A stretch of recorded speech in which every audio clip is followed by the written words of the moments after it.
আসসালামু আলাইকুম দর্শক, আজকে সেই ভাইরাল রেণুকা আপুর পাশে দাঁড়িয়ে আছি।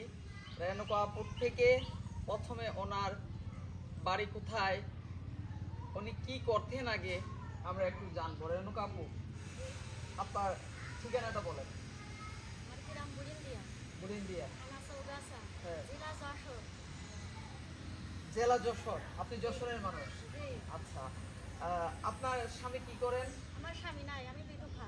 কত বছর আগে মারা যান? আমার স্বামী আজ 13 বছর আগে মারা যায়। 13 বছর। আপনার সন্তান কয়জন? একজন। আপনি কি চাইছিলেন আমাদের কাছে? আমি আপনাদের কাছে একটা সেলাই মেশিন দাবি করেছিলাম। কিসের জন্য?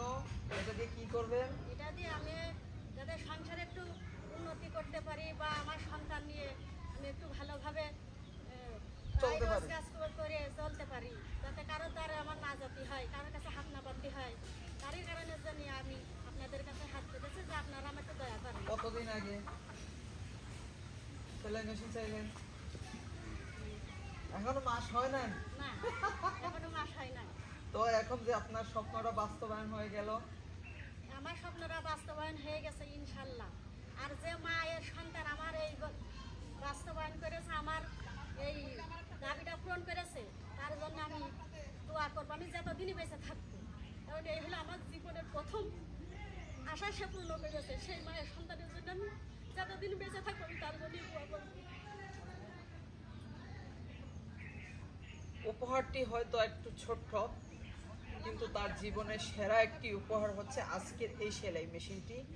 আর আজকে সেলাই মেশিনটি স্পন্সর করেছেন নাম প্রকাশ্যে অনিচ্ছুক আমার প্রবাসী এক বড় ভাই, যিনি এই বোনের কান্না দেখে সহযোগিতা নয়, কোনো করুণা নয়, এটা দিয়েছেন ওনার ইচ্ছে পূরণ করার। ওনার যে ইচ্ছে শক্তি, ওনার যে কষ্ট, যাতে কোনো মানুষের কাছে আর হাত পাততে না হয়, সেই উপহারটা হচ্ছে আজকে সেই সেলাই মেশিনটা। যে ভাই আপনাকে এই সেলাই মেশিনটা দিয়েছে, ওনাকে আমি চিনেন একমাত্র ওপরওয়ালা। তবে ওনার সাথে আমার পরিচয় ফেসবুকে। আমার কাজগুলো দেখে উনি আমাকে বলছে যে জুয়েল ভাই, আপনি রেণুকা আপুর কাছে আমার আমানতটা পৌঁছায় দেন। সাথে সাথে আমি সিলেট থেকে চলে আসলাম আপনার কাছে। এখন আমার গাড়ি ভাড়াটা দেন। আচ্ছা, ঠিক আছে, আপনার গাড়ি ভাড়াই দেওয়া হবে। আমার গাড়ি ভাড়া কাজটা নিতে পারে, তাহলে আমি ঠিকই ইনশাল্লাহ দেবো, কোনো সমস্যা নেই। শুকরান, জাযাকাল্লাহ খাইরান। ছোট্ট মানুষের ছোট্ট কাজ।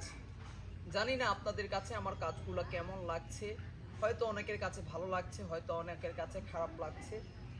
যাদের কাছে খারাপ লাগছে আমি তাদেরকে বলবো, আপনি একদিন চলে আসুন আমাদের সাথে, এসে তাদের এই হাসি মুখখানা দেখে যান, তাদের কষ্ট দুঃখগুলা একটু তাদের থেকে শুনে যান। আশা করছি আপনার সেই ভালো লাগাটা কাজ করবে, আপনার সমালোচনাটা ওই দিনই মন থেকে চলে যাবে। বেশি বেশি করে আমাদের ভিডিওগুলো আপনারা শেয়ার করুন। আপনাদের শেয়ারের মাধ্যমে এরকম হাজারো রেণুকা আপুর মুখে আমরা এভাবেই হাসি ফুটাতে, একটু হাসি দেওয়া লাগে না? হ্যাঁ, অবশ্যই। হাজারো রেণুকা আপুর মুখে আমরা হাসি ফোটাতে পারবো। ততক্ষণ পর্যন্ত আপনারা ভালো থাকবেন। আর আমার প্রবাসী ভাই এবং তার পরিবারের সবার জন্য আপনারা মন থেকে সবাই দোয়া করবেন। আজকের মতো বিদায় নিচ্ছি যশোর থেকে। আল্লাহ হাফেজ।